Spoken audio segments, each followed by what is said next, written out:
Queridos espectadores, bienvenidos una vez más a este espacio donde exploramos los misterios e historias más inquietantes que desafían nuestra comprensión de lo posible. Hoy les traigo una historia que ha permanecido en la sombra durante más de 2 décadas, un relato que comenzó con risas y expectación, pero que terminó convirtiéndose en una de las desapariciones más desconcertantes de finales del siglo pasado. Les pido que se tranquilicen, que escuchen atentamente cada detalle, porque lo que están a punto de descubrir podría cambiar su forma de percibir la realidad. Y si este contenido les resulta valioso, los invito a suscribirse a nuestro canal y activar las notificaciones, porque cada día desentrañamos enigmas que vale la pena contar.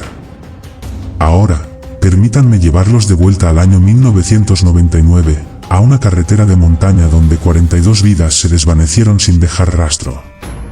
Era el 15 de marzo de 1999, una mañana fresca de otoño en la región andina de América del Sur. El cielo lucía despejado, con ese azul intenso que solo se ve en las alturas, y el sol apenas comenzaba a calentar las cumbres nevadas que rodeaban el pequeño pueblo de San Miguel del Alto. En la plaza central, frente a la escuela secundaria Simón Bolívar, 40 estudiantes de último año se congregaban con sus mochilas, cámaras fotográficas y la energía contagiosa de quienes están a punto de vivir una aventura. Aquel día marcaba el inicio de su viaje de graduación, un recorrido de 3 días por las montañas que los llevaría a conocer sitios históricos, paisajes naturales, y sobre todo, a fortalecer los lazos de amistad antes de que cada uno tomara su propio camino en la vida. El autobús que los esperaba era un vehículo antiguo pero confiable, de color azul desgastado por los años y el polvo de los caminos rurales. Su conductor, don Roberto Mendoza, era un hombre de 58 años, veterano de esas rutas sinuosas, alguien que conocía cada curva, cada piedra suelta, cada tramo peligroso de aquellas carreteras de montaña. Lo acompañaba la profesora Elena Vargas, una mujer de 42 años que había dedicado más de 20 años a la enseñanza, y quien era querida por todos sus estudiantes por su paciencia, su sabiduría y esa manera especial de hacer que incluso las materias más difíciles parecieran fascinantes. Ambos adultos llevaban la responsabilidad de cuidar a esos 40 jóvenes cuyas edades oscilaban entre los 17 y 18 años, chicos y chicas llenos de sueños, de planes, de toda una vida por delante. A las 8 de la mañana en punto, entre despedidas de padres preocupados y recomendaciones de última hora, el autobús abandonó la plaza de San Miguel del Alto. Las madres agitaban pañuelos, los padres levantaban las manos en señal de adiós, y desde las ventanillas del vehículo se asomaban rostros sonrientes que gritaban promesas de regresar pronto con miles de historias que contar. Nadie, absolutamente nadie en aquella plaza, podía imaginar que esas serían las últimas imágenes que tendrían de sus hijos durante mucho, mucho tiempo. El autobús tomó la carretera principal que serpenteaba montaña arriba, dejando atrás el pueblo que se hacía cada vez más pequeño en la distancia, hasta convertirse en un punto diminuto entre los valles. La ruta trazada era conocida pero exigente. Durante las primeras 2 horas, el viaje transcurrió sin contratiempos. Los estudiantes cantaban, tomaban fotografías del paisaje que se desplegaba a ambos lados del camino, compartían bocadillos y bromeaban entre ellos con esa ligereza propia de la juventud.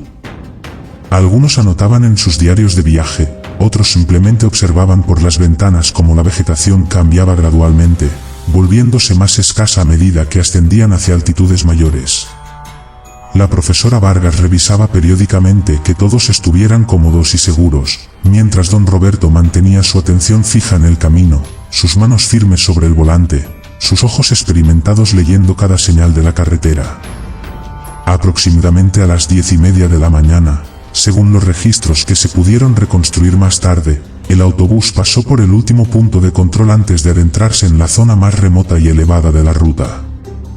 Era un pequeño puesto de vigilancia donde un guardia solitario registraba el paso de vehículos.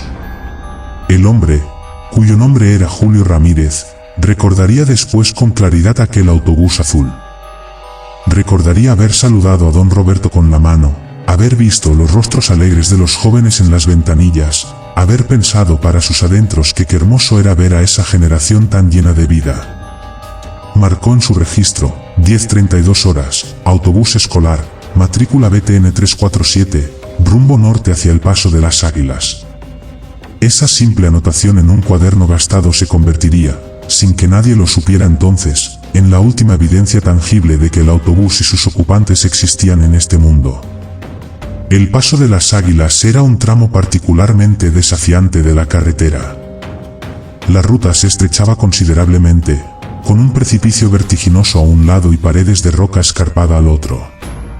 No era inusual que los conductores necesitaran toda su concentración para navegar aquellas curvas cerradas, pero tampoco era un camino imposible.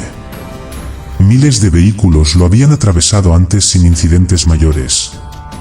El clima aquel día era favorable, sin lluvia, sin niebla, sin ninguna de las condiciones adversas que a veces convertían el paso en una trampa mortal. Todo estaba a favor de que el viaje continuara sin problemas, y sin embargo, lo que sucedió después sigue siendo, hasta el día de hoy, un enigma que desafía toda lógica. El autobús nunca llegó a su primer destino programado. Cuando el reloj marcó las 2 de la tarde y no había señales del vehículo en el hotel de montaña donde tenían reservaciones, el encargado del establecimiento intentó comunicarse con la escuela. Las primeras llamadas no generaron alarma inmediata, tal vez un retraso mecánico, tal vez habían decidido hacer una parada extra para que los chicos disfrutaran del paisaje. Pero cuando las 3 de la tarde llegaron y luego las 4, y el autobús seguía sin aparecer y sin reportarse, la preocupación se transformó en miedo. A las 5 de la tarde, cuando el sol comenzaba su descenso hacia el horizonte, las autoridades locales fueron notificadas oficialmente. Un autobús con 42 personas había desaparecido en algún punto de la carretera de montaña. Lo que siguió fue una movilización sin precedentes en aquella región. Equipos de rescate, policías, voluntarios del pueblo, incluso militares, se desplegaron a lo largo de toda la ruta que el autobús debía haber seguido. Recorrieron cada kilómetro, inspeccionaron cada curva, cada precipicio, cada área donde el vehículo pudiera haber caído o salido del camino. Usaron helicópteros para sobrevolar la zona, perros entrenados para rastreo, equipos de comunicación de última generación para aquella época. Los padres de los estudiantes desaparecidos se unieron a la búsqueda, caminando durante días por senderos rocosos, gritando los nombres de sus hijos hasta quedarse sin voz, aferrándose a la esperanza de escuchar una respuesta, cualquier señal de que estaban vivos. Pero no encontraron nada. Absolutamente nada. Ni siquiera una marca de neumáticos fuera de la carretera, ni un fragmento de metal, ni una pieza de equipaje. Era como si el autobús y sus 42 ocupantes se hubieran evaporado en el aire. Los equipos de búsqueda revisaron hospitales, clínicas rurales, pueblos aledaños, pensando que quizás había ocurrido algún desvío no planificado, pero nadie había visto el autobús azul. Los medios de comunicación nacionales e internacionales comenzaron a cubrir la historia. Autobús fantasma desaparece con 40 estudiantes, titulaban los periódicos. Las teorías empezaron a proliferar, un secuestro masivo, aunque no hubo demanda de rescate, un accidente tan severo que el vehículo había quedado completamente sepultado, aunque ninguna área mostraba signos de deslizamientos recientes, incluso teorías más extrañas que hablaban de portales dimensionales o abducciones extraterrestres, explicaciones que nacían de la desesperación y la incapacidad de comprender lo incomprensible. Los días se convirtieron en semanas. Las semanas en meses. La búsqueda intensiva eventualmente tuvo que reducirse, aunque nunca se detuvo por completo. Las familias se negaban a aceptar que sus seres queridos simplemente hubieran dejado de existir sin explicación. Formaron grupos de apoyo mutuo, mantuvieron vigilias constantes, presionaron a las autoridades para que no archivaran el caso.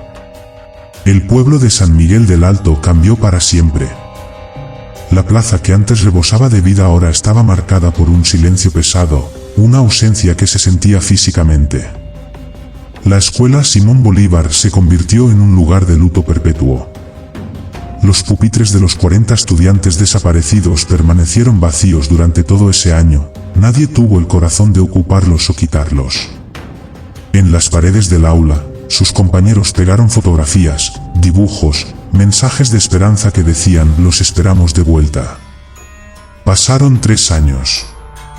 3 largos años en los que el caso del autobús desaparecido se había convertido en una leyenda local, una historia que los padres contaban a sus hijos como advertencia, aunque nadie sabía realmente de qué advertir. La vida continuó su curso, porque así lo hace la vida, incluso cuando las preguntas quedan sin respuesta. Algunos familiares comenzaron, muy dolorosamente, a aceptar que tal vez nunca sabrían qué pasó. Otros se aferraron con más fuerza a la esperanza, negándose a celebrar funerales sin cuerpos, negándose a decir adiós. Y entonces, en abril de 2002, ocurrió algo extraordinario. Un grupo de excursionistas experimentados había decidido explorar una zona remota de las montañas, un área que técnicamente estaba fuera de la ruta oficial que el autobús debía haber seguido, pero no imposiblemente lejos. Estos montañistas buscaban un paso alternativo menos conocido, cuando uno de ellos, un hombre llamado Carlos Fuentes, notó algo extraño en la distancia. A través de sus binoculares, distinguió lo que parecía ser un destello metálico entre la vegetación densa de un valle oculto. Intrigado, convenció a su grupo de desviarse para investigar. Descendieron con cuerdas por una ladera empinada, atravesaron un bosque de pinos antiguos, y finalmente llegaron a un claro pequeño, casi completamente escondido por la topografía circundante. Lo que encontraron los dejó sin aliento. Allí, cubierto parcialmente por ramas, musgo y la acumulación de 3 años de crecimiento natural, estaba el autobús azul. La matrícula, aunque corroída y sucia, aún era legible, BTN 347. Carlos sintió que su corazón se detenía. Reconoció inmediatamente de qué vehículo se trataba. Todos en la región conocían la historia del autobús desaparecido. Con manos temblorosas, sacó su radio de comunicación y contactó a las autoridades. «Lo encontramos», dijo con voz quebrada, «encontramos el autobús de los estudiantes». La respuesta fue inmediata y masiva. En cuestión de horas, equipos especializados estaban en el lugar. La policía acordonó el área, llegaron forenses, investigadores, y también, inevitablemente, los familiares que durante 3 años habían esperado este momento sin saber si deseaban que llegara. El autobús estaba en una posición extraña, casi vertical, encajado entre 2 formaciones rocosas en el fondo de una hondonada que no era visible desde la carretera principal ni desde el aire durante los sobrevuelos. La vegetación lo había camuflado casi perfectamente, y su ubicación era tan improbable que resultaba difícil entender cómo había llegado hasta allí. Lo que los investigadores encontraron dentro del vehículo fue desconcertante, a la vez, profundamente conmovedor. Los 40 estudiantes, la profesora Vargas y don Roberto estaban allí. Sus restos, preservados de manera inusual por las condiciones específicas de temperatura y humedad de aquel valle escondido, contaban una historia silenciosa. No había señales de trauma violento, no había evidencia de pánico o lucha. De hecho, muchos de los cuerpos estaban en posiciones que sugerían calma, como si simplemente se hubieran quedado dormidos. Algunos estudiantes tenían sus manos entrelazadas, otros abrazaban sus mochilas.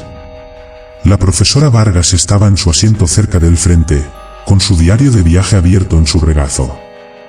Don Roberto permanecía en el asiento del conductor, sus manos aún sobre el volante.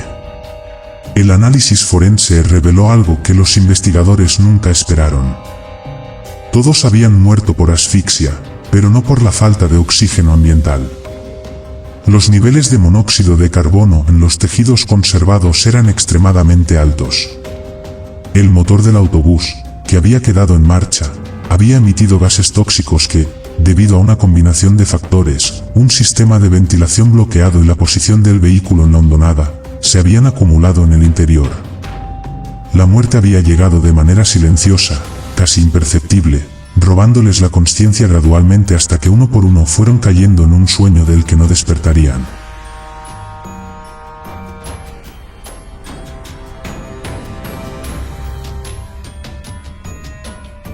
Pero la pregunta más grande permanecía: ¿cómo llegó el autobús a ese lugar? La ruta que debían seguir estaba a casi 2 kilómetros de distancia en línea recta, separada por terreno accidentado y sin ningún camino obvio que conectara ambos puntos. Los investigadores reconstruyeron meticulosamente los eventos usando cada evidencia disponible. Estudiaron el terreno, analizaron las condiciones climáticas de aquel día específico de marzo de 1999, revisaron cada detalle del vehículo. La explicación que finalmente emergió era tan simple como devastadora. Al parecer, Don Roberto, el conductor experimentado, cometió un error humano. En el Paso de las Águilas, donde la carretera se dividía brevemente antes de volver a unirse, tomó lo que parecía ser el camino correcto. Pero había un antiguo camino de servicio, casi abandonado, que corría paralelo a la carretera principal. Este camino, utilizado décadas atrás por trabajadores forestales, no estaba adecuadamente señalizado, y para un conductor que no lo conociera específicamente, podía confundirse fácilmente con la ruta principal, especialmente considerando que ambos caminos lucían similares en su inicio. El camino de servicio descendía gradualmente hacia el valle oculto. Al principio, no había nada que alertara a Don Roberto de su error. El camino era transitable, aunque estrecho. Pero eventualmente llegaron a un punto donde el descenso se volvió más pronunciado, donde el antiguo camino prácticamente había desaparecido, consumido por la naturaleza. Para entonces, dar marcha atrás con un autobús grande en aquel terreno era imposible. Don Roberto debió intentar maniobrar, buscar una manera de volver, pero el vehículo terminó deslizándose, controladamente al principio, luego irremediablemente, hacia la hondonada. El autobús quedó atascado, inclinado, con su escape bloqueado por rocas y tierra, creando un sello mortal que dirigió los gases del motor hacia el interior. Los investigadores creen que Don Roberto mantuvo el motor encendido, posiblemente esperando usar la radio del vehículo o tratando de generar suficiente potencia para intentar salir.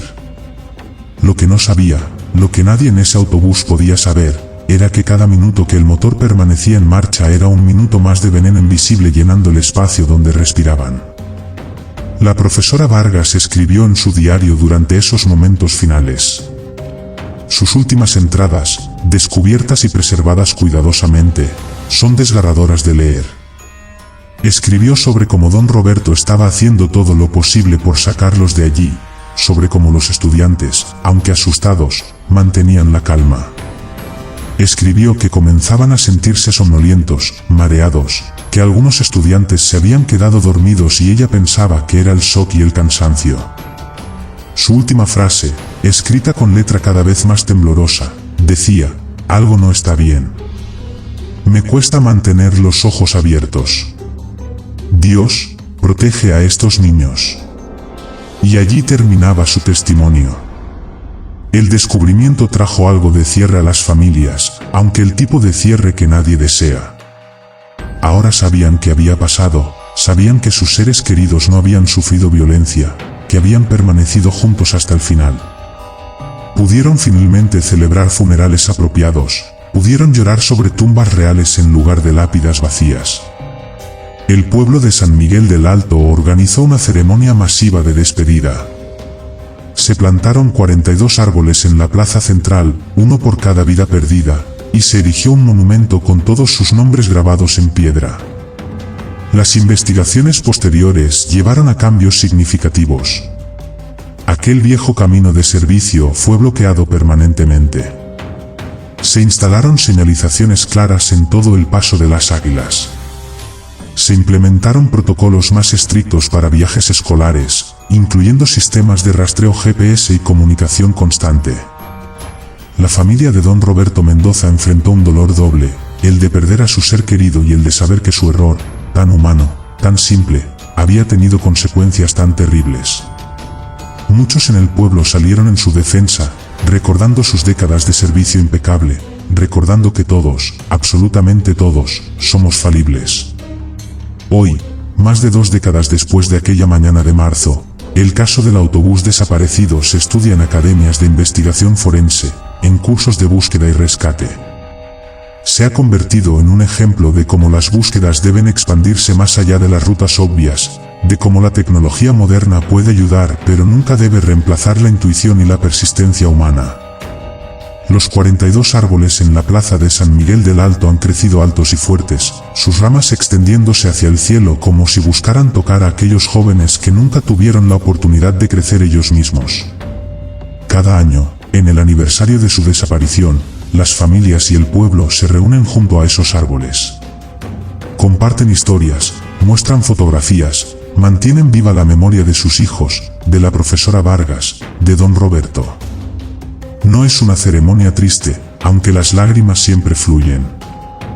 Es más bien una celebración de las vidas que existieron, por breves que fueran, y un recordatorio de lo preciosa y frágil que es la existencia.